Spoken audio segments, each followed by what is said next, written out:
আল্লাহ রাব্বুল আলামিনের কাছে আল্লাহর ফেরেশতারা মানুষের আমল নামাকে 3 ধাপে, 3 স্তরে, 3টা লেয়ারে, 3টা সময়ে আলাদা আলাদা ভাবে উপস্থাপন করে।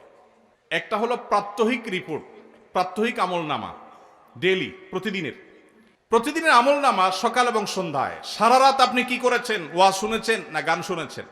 ভালো কাজ করেছেন না মন্দ কাজ করেছেন? সারা রাতে কি করেছেন? প্রত্যেকটা মানুষের হিসাব আল্লাহ রাব্বুল আলামিনের কাছে প্রত্যেকটা ভোরে ওই রাতের ডিউটি থাকা ফেরেশতারা জমা দেন।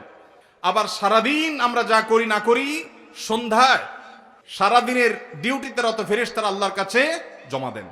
তাহলে বান্দার আমল নামা, বান্দার রিপোর্ট জমা দেওয়া হয়। একটা হলো প্রাত্যহিক, প্রতিদিন। সেটা কখন? সকাল এবং সন্ধ্যা।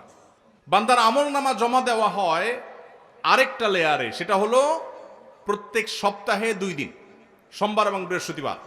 নবীজি সাল্লাল্লাহু আলাইহি ওয়াসাল্লাম যেন সোমবার বৃহস্পতিবার রোজা রাখতেন, কারণ সোমবার এবং বৃহস্পতিবার বান্দার আমল নামা ফেরেশতারা আল্লাহর কাছে পেশ করেন। তাহলে একটা হলো ডেইলি আমল নামা পেশ, সেটা সকাল সন্ধ্যা। একটা হলো সাপ্তাহিক আমল নামা পেশ, সেটা হলো সোম বৃহস্পতি। আর একটা হলো বার্ষিক রিপোর্ট পেশ, সেটা কখন? শাবান মাস। বিভিন্ন অফিসে যারা চাকরি করেন, মাসের হিসাব দেওয়া লাগে একরকম, ডেইলির হিসাব দেওয়া লাগে আরেক রকম, বার্ষিক রিপোর্ট দেওয়া লাগে আরেক রকম। আছে না নাই? ঠিক একইভাবে আল্লাহ রাব্বুল আলামিনের কাছে আমাদের আমল নামা পেশ করা হয়। ভাইয়ের আমার, সেজন্য এই রিপোর্ট জমা দেওয়ার সময়গুলোতে বান্দা বিশেষভাবে আমলে মনোযোগী হবে। এই জন্য আল্লাহ তাআলা বলেছেন কোরআনে কারীমে, ওয়াসাব্বিহুহু বুকরাতাও ওয়া আসীলা, সকাল সন্ধ্যা আল্লাহর তাসবিহ পেশ করো।